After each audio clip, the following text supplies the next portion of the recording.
All right. Well, welcome to another Run Wild with Us. Ask Us Anything. I am Lisa Kastner. I'm the founder and executive editor of Running Wild and RIZE Presses. And I am here with you once a week on Thursdays between 5 p.m. Pacific time, 6 p.m. Pacific time, or 8 p.m. and 9 p.m. Eastern time to answer any questions that you may have around. It can be publishing, it can be creative writing, it can be what's the name of my cat. It doesn't matter. Go ahead, ask. I am typically here as well with at least one or two of our editors, our amazing, amazing, amazing group of editors. And again, typically what happens is you go ahead, you ask a question that you are just dying to ask. You pop that question into the chat. I then repeat the question, and then we all take an opportunity to answer those questions. If you don't have any questions at the time, it's not a big deal. I actually will then bring forward any kind of questions or items that may have arisen since the last time that we spoke, and kind of bring that forward. So with that, it looks like this week it's going to be the Lisa show starring Lisa, special guesting Lisa. Um, I actually prefer it when I have a couple of my editors here with me. I think it makes for a much more interesting and dynamic conversation. Oh, wait, it looks like we may actually have Ben. Yay! This will be much more interesting. Good. Hey, Good evening. how are you It's doing, young man? good. Good. I was. We were having our faculty focus day today, Ah, Carolyn. So uh, I'm right on what time is? though. 6:02 is not bad for me. No, that's actually really impressive for you. I'm like the queen of I'm everywhere way too early, and you're the king of like 2 minutes late. We have each other. We balance each other out. We do. Together, we're right on time. It's perfect. Right on time. Caroline says, "Wonderful to see you, Ben. Oh, you and Ben. It is, as always, fabulous to see you as well. Thank you so much for being here with us." I actually thought Yes. I've gotten some. So we made a whole bunch of offers in the last like 2-3 weeks. Oh wow, it's been Yeah. longer than that. Um, yeah, and I'm August still. 1st. Yeah, it was August 1st. Wow, it was August 1st. So yeah, 3 weeks. Holy moly. So I'm still negotiating with, I'd say, 3 or 4 authors, and we've gotten some really, really interesting questions, some of which I would have never bet on in a bajillion years. And we've been around a while at this point. We've been around since 2016, so that's impressive to toss out some questions that we've never heard before. I'm just saying. But That's good they're though. yeah, I figured, we could use those as a starting point for today if we don't have questions up front. I don't know. What do you think? Yeah, of course. Okay. So one of the Let's. questions that I one of the questions we received was, are we a hybrid publisher? Isn't that what an indie publisher really means? I'm gonna let you handle that one. So the short answer, after my jaw got put back up from the floor, was no.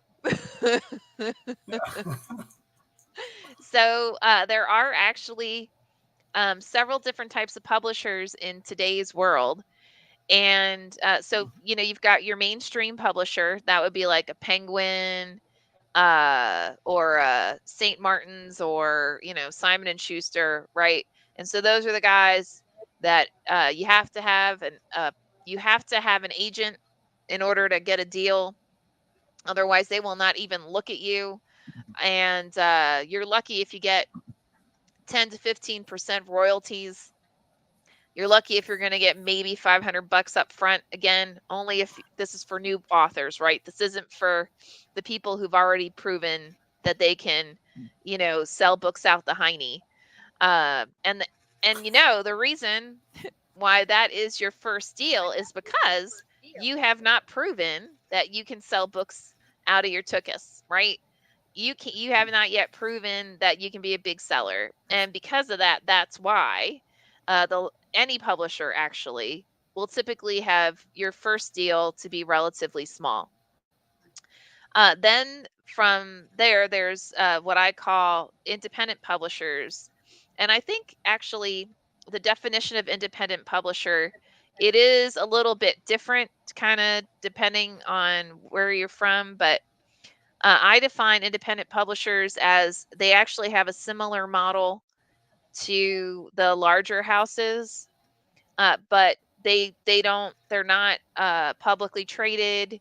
They're typically small, much smaller or mid-size, but they do use similar distribution channels as the larger houses, right? So you would be able to find their books in like libraries. You would probably be able to find them in almost any bookstore that you're interested in hitting up.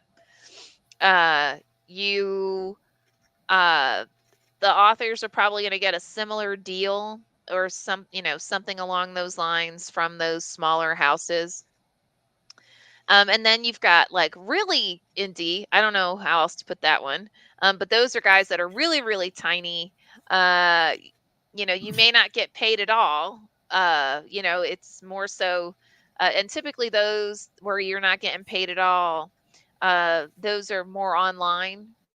So it's like a digital journal of some sort or a digital company. Now, hybrid, what hybrid is actually referencing, hybrid means that the author is putting up some kind of money as well, right? So the publisher is putting up funds toward the publication of said piece, and the author is also putting in some kind of percentage. Now, for the last two versions that I referenced, oftentimes there isn't really a whole lot of marketing and publicity behind it. You're going to find that it's typically the authors who have pretty much, if not full accountability, then full accountability around any kind of marketing and publicity. And you're not going to get the same kind of distribution that you would get with those like independent mid-size publishers or with a larger house.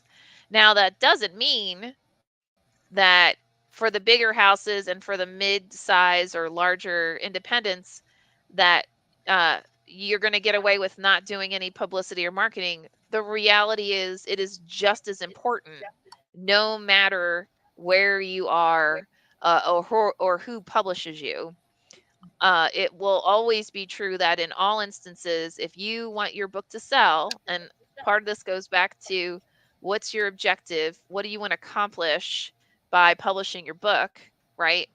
But if part of your objective is that you want to sell really well, then you yourself and you're going to have to get blurbs, and you're going to have to ask for reviews, and you're going to have to go and do appearances at booksellers and sign books, and go to conferences and do social media. You're still going to have to do all that stuff.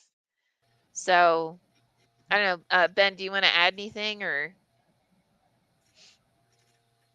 Well, I think you covered it with the independent and then the really indie. Because I was you were speaking, I was thinking about the really small press that maybe one person sitting up late at night to do it as a act of just love for doing it. And I've worked with some of the. I'm working with one of those now, and it's from the author's point of view. Sometimes it's it's rewarding to get an offer from any publisher, I think, and then but to understand how small the operation is, to where you can offer help if they'll take it or want it. You can always help even before it gets to the marketing uh, aspects of it. You can help with the formatting and the posting of it. And so there's those really indies need help. No, that's true. And in my opinion, the really indies are just as valuable as the big publishers, right? And because, they're putting out stories that uh you can get really quality work and really quality stories from a teensy publisher, right? It's more about the publisher themselves and what work they put into it and all that kind of stuff, versus if it's a hybrid, a indie, or a major publisher, right? That doesn't have anything to do with story quality. It doesn't have anything to do with it more so reflects the number of books that they put out. It reflects what their distribution model is, what their influence is as well. That's really more so what it's indicative of. Uh, so Caroline says, "Tell me about what you two have been doing the last week." I've been talking far too long, so I'm gonna let Ben start. Caroline, I've been working on the anthology to get your story some company, and uh, going through the editing process for the anthologies. Uh, I turned over the Obsidian Wastes novel back to the author. He's going through and accepting and making the suggestions I made. So we're close to wrapping that one up and agreeing that yeah, it's polished and we're satisfied. So that one is getting closer. And the NFG novel is it's an interesting work. And Okay. we'll get that one done too. So I've been saying that all summer. So that's been what I've been doing all summer. Those two novels and the anthologies, but they're progressing. It's almost September, so I'm almost there. Nice. That's awesome. Yeah, Uh, and then I can Brittany, I can start with I got a stack of novels waiting for me to get to them. But I've been talking to the authors, letting them know I'm headed that way. nice. So and then we start school next week, so I'll have more time to do editing. Oh yeah, of course. That's what that means. Yeah. Sure. Brittany Bell Connolly says, "Good evening. Good evening, Brittany. Awesome to see you here." Yes. Um, all right. What did I do this What past would week? you like to know, Brittany?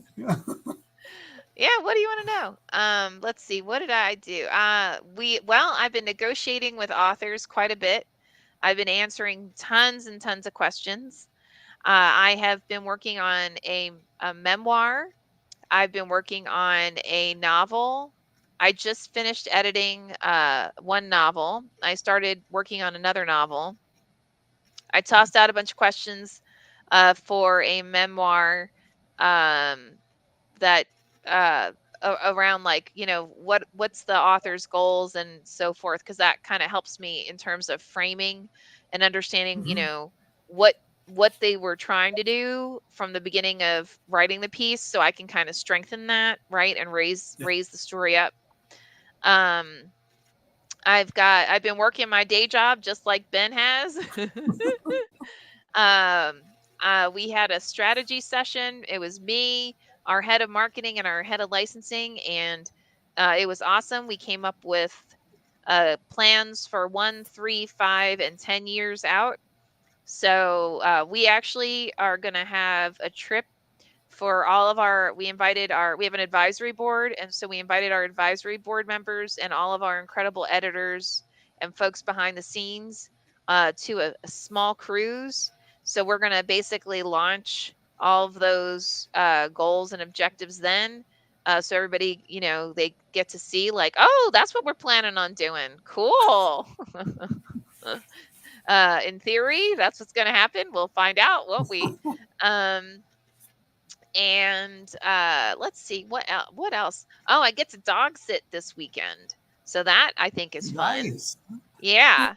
I have a dear friend who they show dogs. Her and her husband show dogs, and they needed somebody to watch a bunch of their dogs that are not being shown this weekend. So I'm gonna go and chill out with some cool pups and try and get as much work done as I can. So,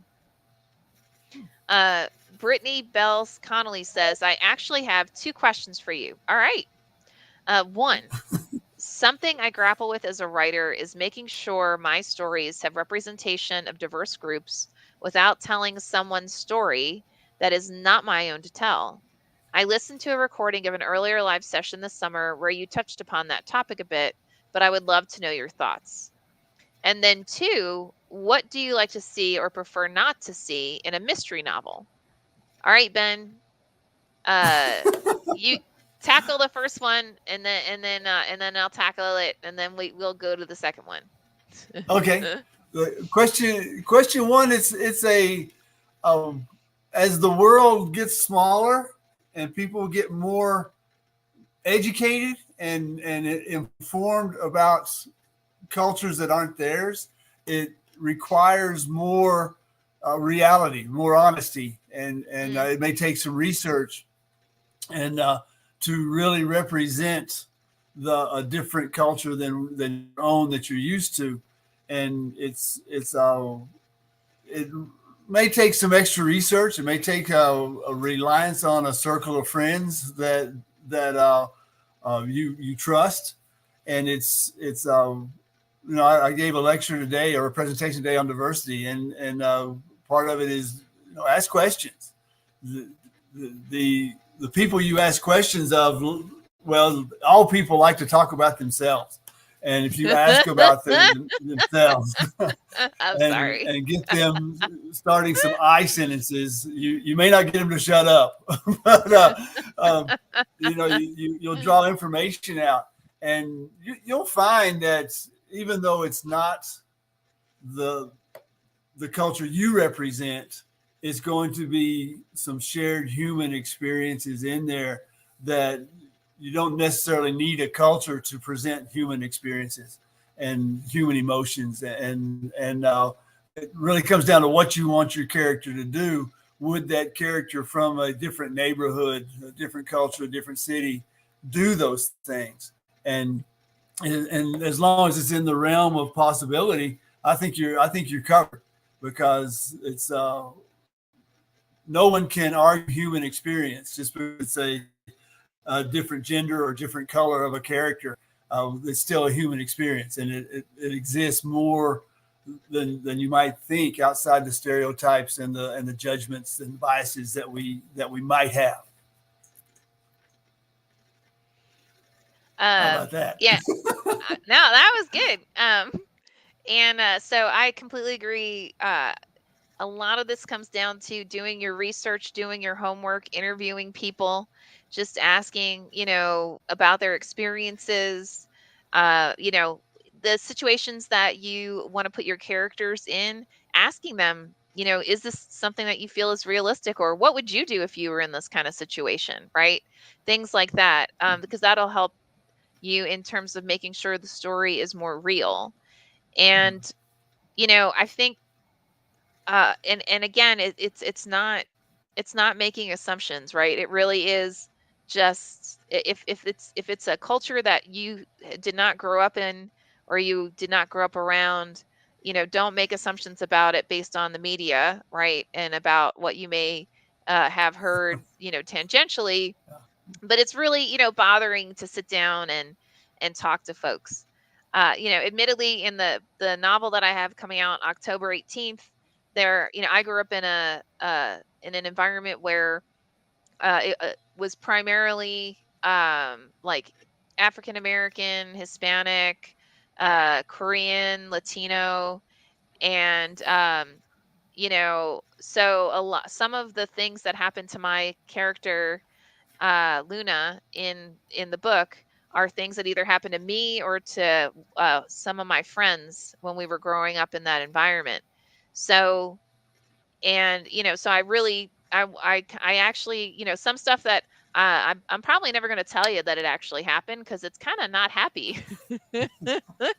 um, but it makes it more real, right? Like, and it makes it more so grounded because my character is actually, for lack of a better term, multiracial, and clearly I am not. Um, although my when my father was growing up, my last name's Kastner, and back then, if you were Jewish, that was considered like a no-no, right? Like, oh, you're Jewish? Oh no, that's too ethnic. And my father had been on radio and television, and so he couldn't use his real last name of Kastner. He actually had to use a stage name of Carter, and in order to be accepted and in order to actually go out in public. So, you know, the more things change, the more they stay the same, I guess you could say. um, so, and then the second question is, what do you like to see or prefer not to see in a mystery novel? So, what do you think, young man? I think you don't want to get too cute and have too many false leads of I tricked you again. And nope, Yeah. that's not it, because your reader's going to catch on that okay, you're just putting that in there as a red herring, and they're going to put the book down. And that's the last thing you want to have is the reader put the book down and say, I can't read this. But so it's I think it's of course, there can be many possibilities for the mystery, and that's what the layers of possibility I think is what I like to see, without it being a trick or playing a trick and getting too cute with the reader. Leave the possibilities to be figured out as they go, and then maybe even a surprise ending. Oh man, I should have caught that back on page 3. You told me that it was going to happen on page 3, and I didn't catch it. And those are good twists as well. And and I think in any novel, layering it and telling the story in layers, where you tell something else, and then suddenly you're back to what you told the first time, and then it's almost like a comedy routine. If you watch a comedian on stage, they will escalate and then bring you back down to something they said earlier. And a novel can do that as well, to where it builds it with layers. And I think a mystery is right for that kind of approach, with the layered approach of different possibilities for the murder in the library with the candlestick. Now, I admit I love a great mystery. I love the layering that Ben's referencing. I actually love it when you get to the ending and it's like, holy crap, I didn't see that, and you go back and reread it, and there are all these little hints where it's like, oh man, and it's even cooler when the author uses different techniques in each mystery, so that, because some authors use the same techniques for every mystery, so once you figure it out the first time, you're going to figure it out for all of them, right? But it's so much more fun when the author actually uses multitude of techniques. Now, I have friends who hate Agatha Christie novels, but it's because Agatha did not believe in leaving hints. It was kind of like story, story, story, story. And then all of a sudden, boom, the butler did it. And you're like, there wasn't even a butler. Where did this butler come from? What are you people doing? Right. And that actually didn't bother me. I have no idea why, but growing up, I devoured them. So, but yeah, just be aware that for some folks, that's a thing, right? Like, do not just toss me an ending that's got nothing to do with nothing. Like, in essence, the ending's a red herring, but you're pretending that it's not. So, and to Ben's point, I honestly, if you've got me a couple of red herrings, but they're somehow tangentially tied in, I'm okay with that, right? Because it's when it's like, if it's like story, story, story, story, and then, oh look, he's got a cousin, and then so now you're like, okay, the cousin's got something to do with this, right? And then story, story, story, story, story, and still nothing, right? The cousin still's got nothing to do with nothing. Nothing. That is annoying. That is absolutely annoying, and especially if you keep doing it in it, right? Let's introduce his dog. All right, what's the dog got to do with it? Nothing. Oh, look, now he's got an armadillo. All right, no one's got an armadillo. What's the armadillo got to do with it? Nothing. All right, so I'm putting No. this down because, yeah, this got nothing to do with nothing, right? Um, okay, so hopefully, Brittany, that gave you far too much information. um, okay, so Dawn Don McIntyre says, "Hey guys, hey Don. Do you feel that self-published ebooks that are sold for 99 cents or given away for free hurt the ebook versions of traditionally published books?" All right, you're going first. I think it depends on where you are in your uh, publishing career. Uh, Mm, I had an ebook published in England, and I didn't need a better book. I just needed a bigger family. That's all, and I would have had more sales.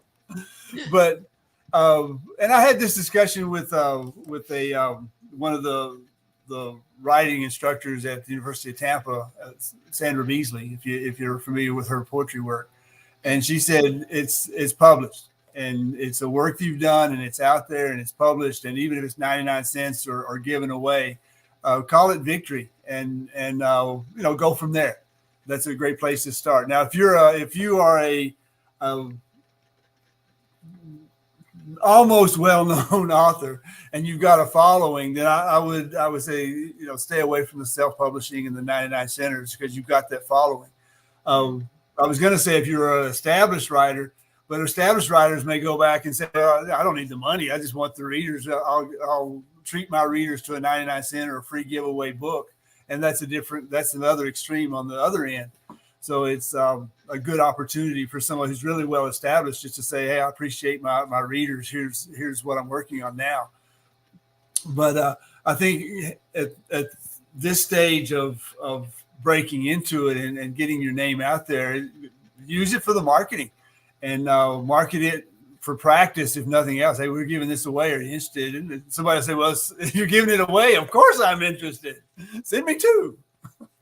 And so it helps get your name out there. So I think that it depends on the stage of your writing career. Mm. To sum Uh, all nah, I think that's all. Those are all great points.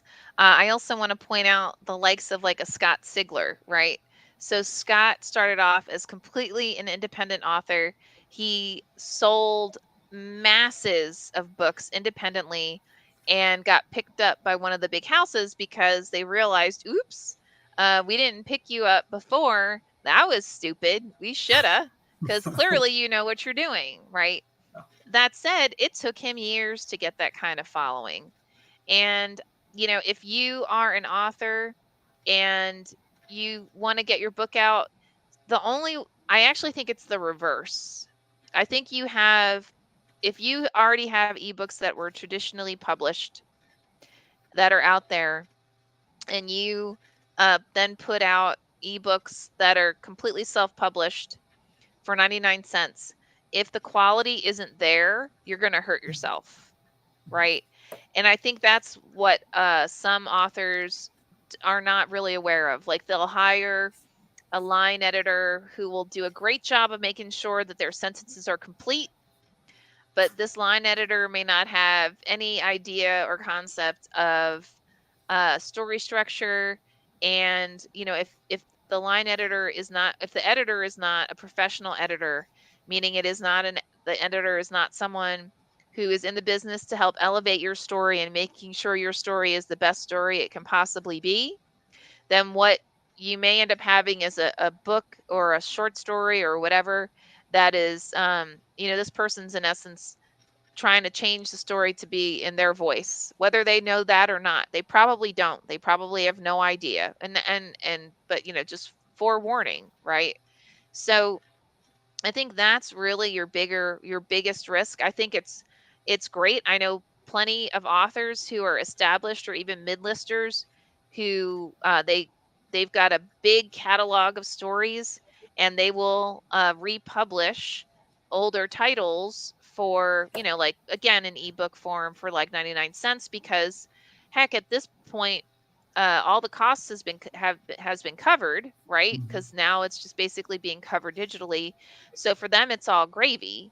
As long as they were able to retain the copyright, because some publishers aren't all that fabulous in that capacity. But I think I don't think there's a problem again in self-publishing ebooks. I really think it has more to do with the quality, how you handle it, including the quality of like the cover design for that ebook, right? Uh, every kind of interaction, any kind of engagement that you have with a potential reader or fan is an opportunity for them to either become a bigger fan or for them to not. So you just want to make sure that whatever you're doing is you're putting out your absolute best work. So, okay, Caroline asks question, hopefully an answer. How about direction? How about advice? Where is best to go to help with marketing? Groups to join, conferences, that kind of thing. Yes.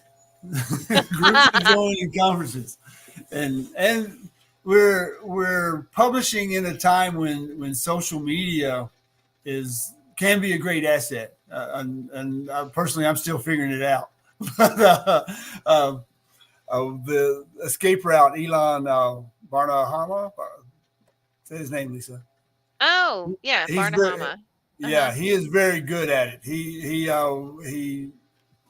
when he goes and makes a contact at a reading, he'll use social media to spread the word. Hey, I just got this wording, this meeting or this interaction with readers, and he will advertise that on social media. And he's very good at it, and it's almost constant because he wants that book to be read. And Mm, I think that's the passion for the marketing is a talent.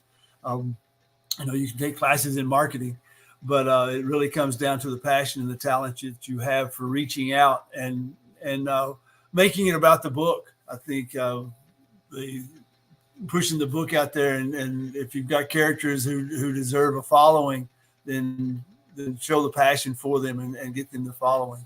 And the groups, there's writing groups, there's local bookstores you can go down and read, and it's don't be nervous. It's your work. You know how it's supposed to sound, so go read it. And at a couple of readings I've been to, I've told the audience that you never feel more like a writer than when you get to read your mm, own work, and to stand up and because they're going to read it. They may read it, especially with poetry.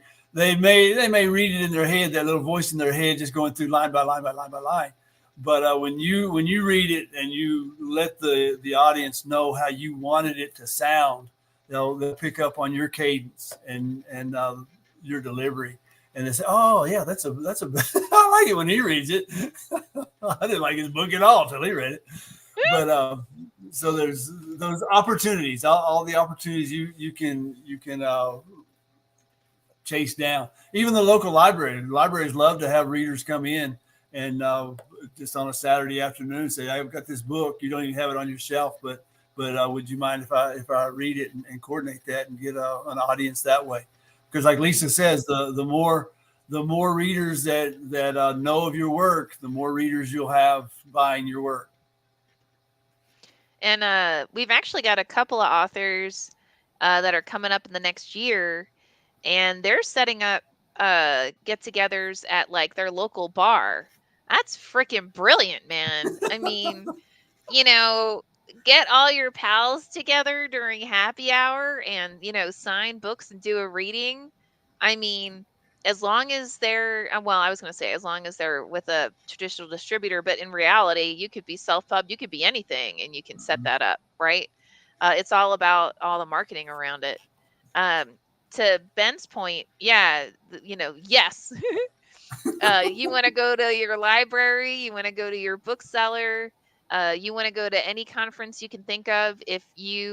Are, if you work in a specific genre, right? Make sure you're hitting up those genres, but also don't forget to hit up genres that or conferences that it may not be around the genre that you specifically are writing, but that, are similar to yours. So the reason I raise this is, first I want to bring up, I've been watching some instructions by Brandon Sanderson. And for those of you who don't know who Brandon Sanderson is, he is a huge fantasy author. And he actually had a Kickstarter campaign for to publish, I think it's 4 books that he's written during the pandemic. Like, let's not get into the holy crap, how was he able to write 4 books during the pandemic, because the pandemic's been what, like 3 years so far, but I'm not gonna. And his other books, and he has a wife and kids. Like, I'm not gonna go down that whole path, but really, damn, like he must not do anything, like not sleep, like, anyway. So he did this Kickstarter, and his fan base was so big, he raised $42 million. I want you to think about that. He raised $42 million to publish these 4 books. Now, the reason I'm bringing this up is because during one of his recordings, he talks about, like he's a major introvert. And when he was first starting writing, he had asked advice of authors that he really admired. And they all said, you've got to go to conferences, right? You've got to go to Comic Cons. You need to get yourself out there, not only as an attendee, so that you can network and meet editors and authors who you hopefully will work with in the future, but so that you can get engaged with potential fans. And we actually were blessed in that earlier this year, one of our authors, Tone Milazzo, offered for us to share a table with him at San Diego's Comic Fest. And at first I thought, well, we don't publish comics or graphic novels, but honestly, people who attend Comic Cons and Comic Fest, they're all readers, you know. So sure, why not? We'll do it. We sold out of titles. I was shocked. We sold out of books. And it was because they were the kinds of stories that, it was more, it was like thrillery, or like, fantasy, magical realism-y, right? Like it had a kind of through line that it had the kind of storyline that they would be most interested in. I mean, that's the same for anywhere, right? So I'm telling you all this because don't miss out on things like Comic Cons or even the American Library Association, right? Because guess what? Librarians are massive readers. I know that's a shock. And the American Booksellers Association. Guess what? It would be smart to go there because guess what? Those booksellers, they're massive readers, right? So get your hiney out there wherever you think you can find someone who, or an audience for your title. And even if you're not sure and you're available and there's a conference coming up, go anyway. You might be surprised. You can learn a lot, and you can engage a lot with people. And like Brandon mentioned in one of his things that he went to all these Comic Cons all the time, and the way he actually sold his first book is he had met an author at a Comic Con, and the author thought he was pretty interesting, and I think had maybe read one of his short stories or something. So when something came up and they were in a bind, they actually reached out to him and said, would you be interested in doing this? And he was like, yeah, of course, right? And that's kind of part two. If someone puts an offer out there and you like say yes, don't sit there and go, oh my God, you know what? I heard that my favorite author gets like $10,000 for a short story and you're offering me 25 bucks. I'm not. Okay. You are not your favorite author. You are not at that caliber yet. You will be, but you're not yet. And your favorite author, I will make you a bet. When someone came up to them and said, "I want you to write me a story for 25 bucks," they went, "Yep," when they were coming up. So just, you know, reality check, say yes. Uh, okay. Brittany asks, or says, very thoughtful responses to a complex question. Thank you. Awesome. Welcome. Anytime. Also Every Thursday. appreciate every Thursday. Also appreciate your thoughts on mysteries. We'll be sure to leave out the armadillo. I mean, armadillos are cute, but yeah. Yeah, no, uh, if the like a needle from the porcupine was the murder weapon, now we've got a story. yes, right. Because then you go, oh, now I know why the porcupine Yes. was mentioned. Oh, got it. Yep, exactly. Okay, so Caroline says suggestions the two of you have found to be good to join, like writers groups you like. I'm in total agreement with Young. You have no problem with my local bookstores here in Cape Cod and the Vineyard. I'm all in. Okay, so are there any writers groups, Ben, that you think are killer that you should join? Um, I'm probably not the best one to answer because I'm not a member. Um, but that said, there's people that you trust, and it may not be a formal group, and they may not have a formal meeting time. But if you have someone you trust, and the feedback that they'll give you is something you can use, um, then you use that person. And I'm thinking of some classmates from the University of Tampa again that well, one said, I hate it when you give me feedback because you're always right. and, and it takes me a day or two to admit it, but I'll listen to it. And so that's a good trusting relationship. And then for a while we had for Rise, we had Mona Bethke for the acquisition editor for the Rise side. And I would always send her stuff that she doesn't write like me, of course, but she knows me well enough to know where I might be going or might be Mm, heading, and I like to see if I can get her to where I was headed. Then okay, she doesn't write like me, so if I can get her there, I can get someone else there who thinks not like me, but who thinks like I write. mm. And so I think Lisa's probably more connected with writing groups, formal writing groups, but don't discount your informal Mhm. circle of writers. So I would say agree with everything Ben just said. You want to find two or three people that you can meet with on regularly that you trust. You know you can trust their feedback.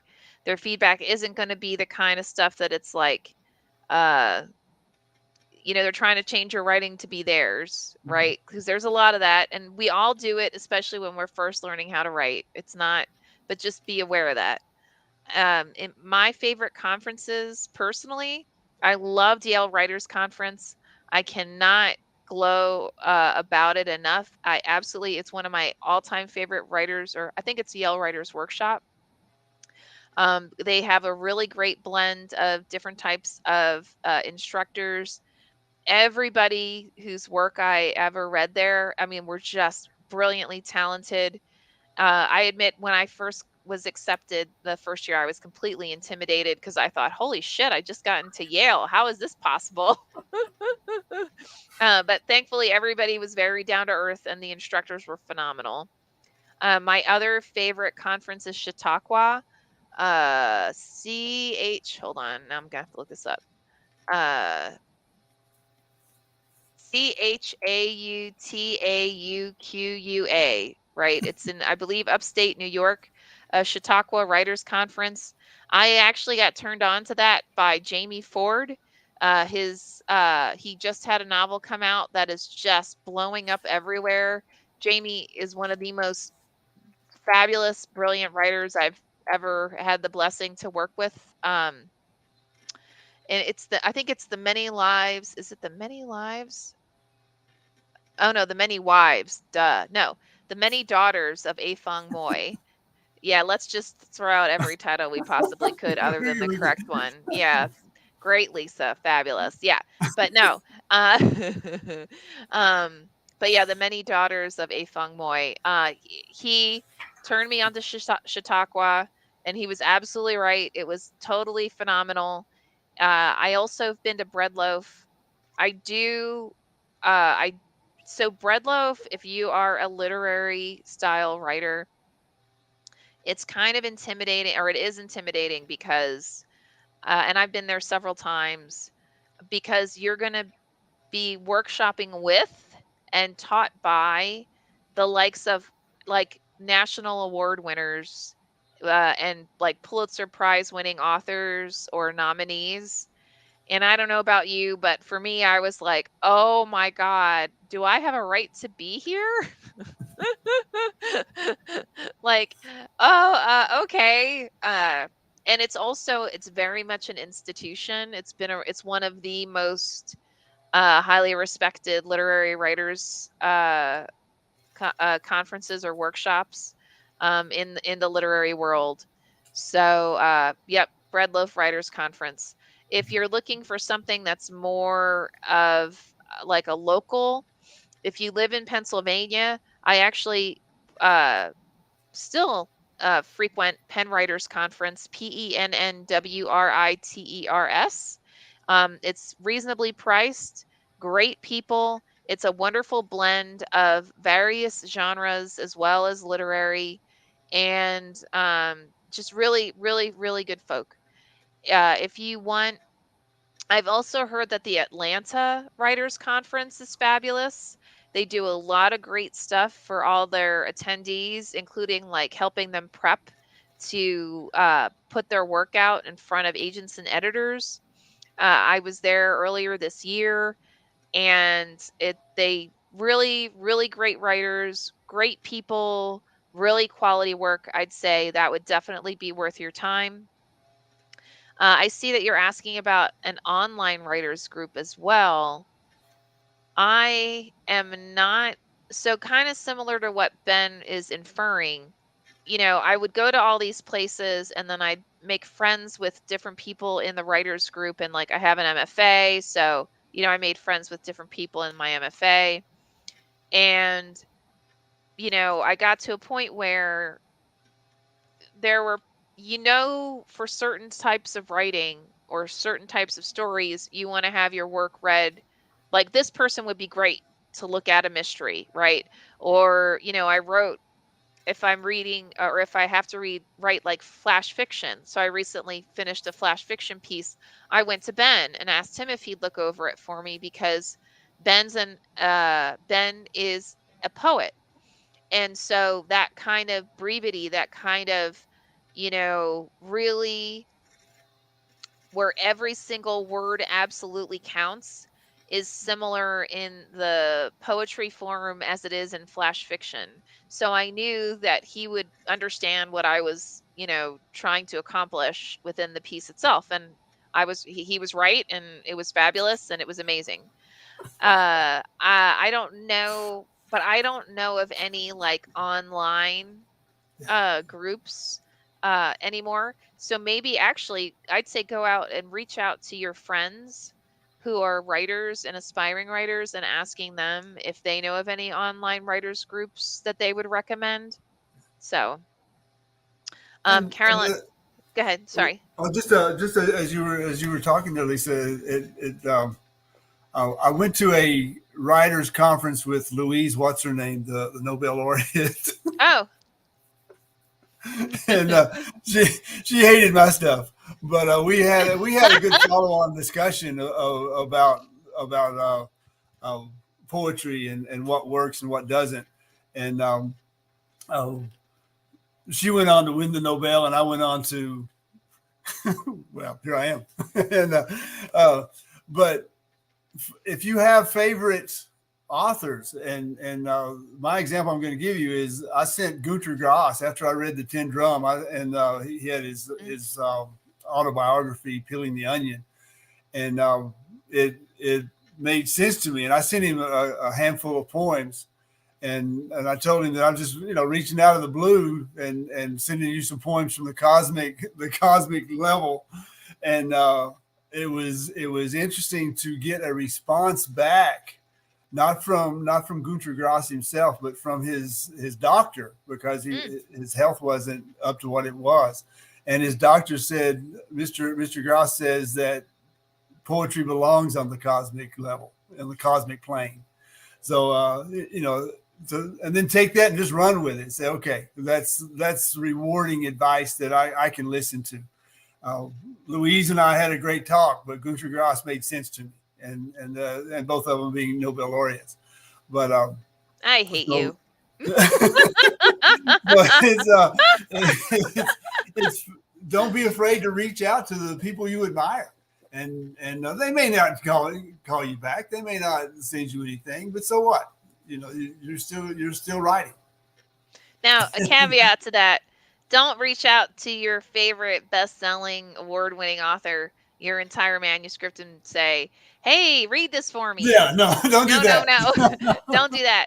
But, like, if you've got a book coming out and you want some blurbs, to Ben's point, you know, so what? Send them a note saying, "Hey, I'm an up and coming author. I have this book coming out and blah blah blah.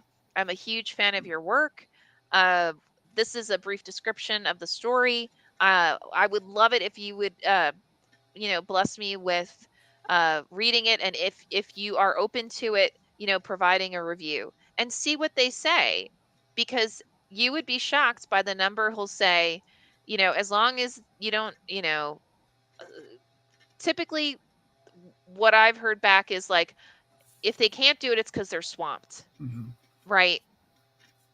But if they can do it, they will, and which is just, don't sell yourself short. And Yeah. I admit, I say that to myself at least 3 or 4 times a day, probably more like a dozen, where I can tell I'm like self-editing. We're like, oh well, that won't matter because blah blah blah, and then I'm like, wait wait wait, stop doing that, right? Yeah. Try anyway. I mean, don't be a jerk about it. Don't be unreasonable, but try whatever it is that you're thinking about doing. Put your best foot forward, and do it in a way with the most positive of intents, and you may actually be shocked at the kind of response that you get. So, And I was always impressed with Colby Buzel's work, Killing Time in Iraq. mm, And it's a great title because it's ambiguous. It can be Killing Time in Iraq or Killing Time in Iraq. and But he had a blurb and he was just a soldier who had a blog that he took the blog and put it in a book and it was published. But he had a blurb from Kurt Vonnegut, and wow. and yeah, and you see that and you say, how did this army guy get this blurb from Kurt Vonnegut? And good for him for doing it, of course. But it's just like what Lisa's talking about. Ask him, send them the idea. You never know. Bobby Ann Mason was one that we reached out for a book that we had edited, the Escape Route again, and Mm, uh, and she replied. She said, I'd love to, but I'm really swamped. I can't do it right now. But good luck with it. And hmm even hearing somebody say good luck to it is rewarding. You got to call the little victories big victories, and just keep writing. yeah, 100%. Caroline says, I always wanted to go to Bread Loaf. All right, Ben, would I pass muster for a literary writer? I can't help putting you on the spot. Of course, the it's the more you read, the better you're going to get, because some of the stuff you read, you wonder why you read it or how that got published. And there's such a wide range of what a literary writer is, Yeah. and it's uh, do you write, and is it literary? Then yes, you're a literary writer. And now it's just a matter of one, finding the right publisher, and then finding the right reader base that you tap into that appreciates your work. Because there's some classics on my shelf behind me, and I wonder how did this become a classic? Who read this? Did they really read it? And uh, but there's some classics back there on that shelf that, yeah, they're classics, and Mm. so you they're all classics, but for different reasons and from different people and from different reader perspectives. So don't doubt yourself. There's no reason to ask that question. Just say yes, I am, and keep writing. It's of course.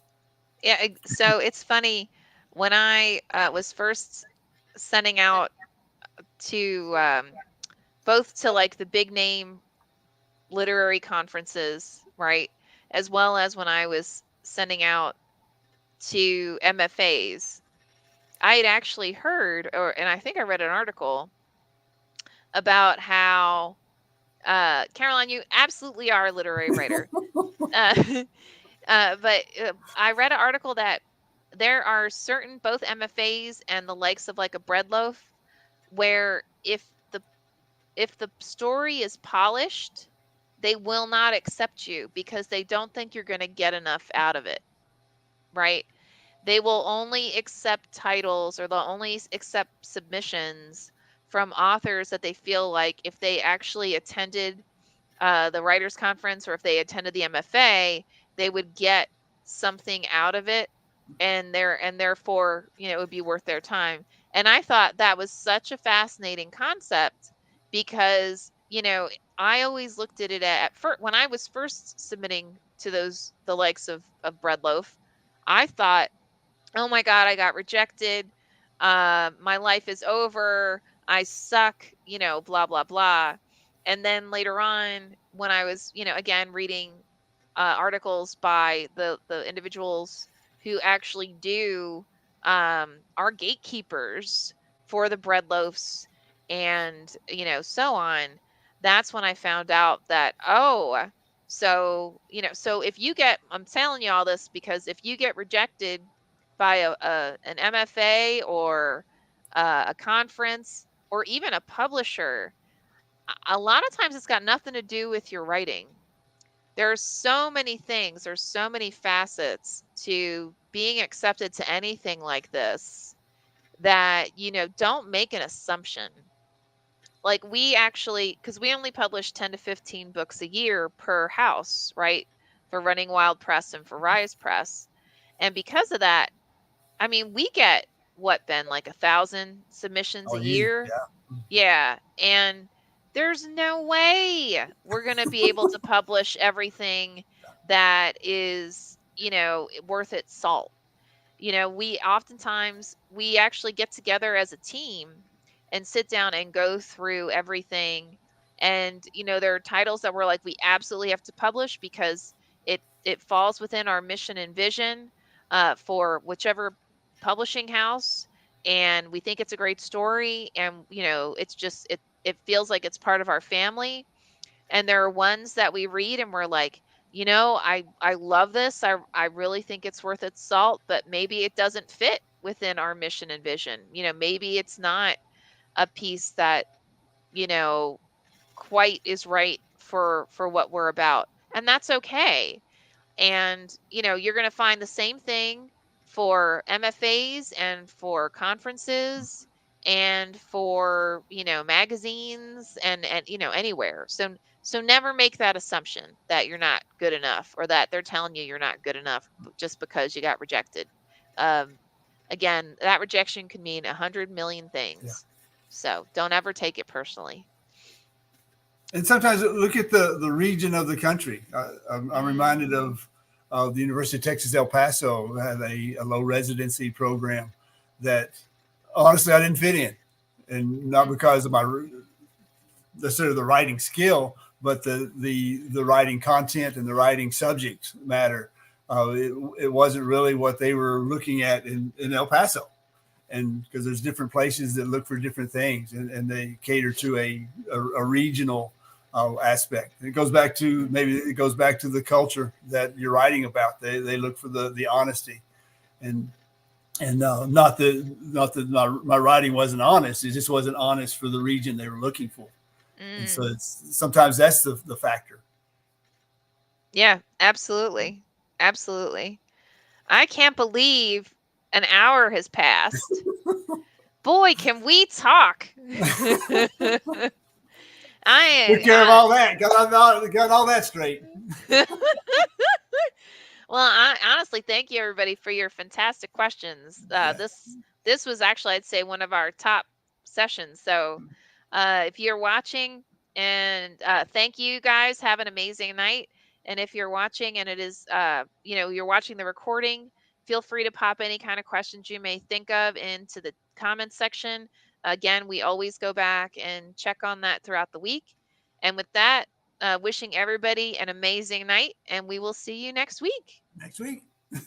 Ciao.